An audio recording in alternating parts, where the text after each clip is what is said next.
ከሌላ ወንድ ጋር ሴክሹዋል ግንኙነት ብታደርግ ልጅ መፈጠር ቻንስ አለው። ወንዱም ልክ እንደዛው ከሌላ ሴት ጋር ቢያደርግ ልጅ የመፈጠር ቻንስ አለው። ሁለቱ ግን ሲያደርጉ ሪጀክት ይደረጋል። እንደዚህ አይነት ነገር ሲያጋጥምሳ ምንድነው መፍትሄው? ለምንድን ነው በሁለቱ መካከል ልጅ ያልተፈጠረው ነው? ጽንስ ለምንድን ነው የማይፈጠር የሚለው የተለያዩ ምክንያቶች አሉት፣ ወይም መካንነት የምንለው ማለት ነው።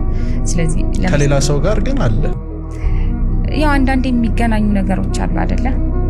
ሀፕን ሲያደርጉ በቃ ልክ ነው ብለን ከሷ ነው መውለድ ያልቻለው ሌላ ሰው ጋር ሲሄድ፣ ስለዚህ ማን ነው መውለድ ያልቻለው? አሁን ይሄ ራሱ ትልቅ ኢሹ ነው። አብዛኛውን ጊዜ ሁሉም ወንድ መውለድ እንደሚችል የሚያስበው የወንድ መካንነት አለ። የወንድ ማረጥ እንዳለ ታውቃለህ? እናረጣለን። ያው ማረጥ የሚለው ቃል ምናልባት በደንብ ባይፈታውም በአማርኛ አለ። ግን ዞሮ ማረጥ ምንድን ነው?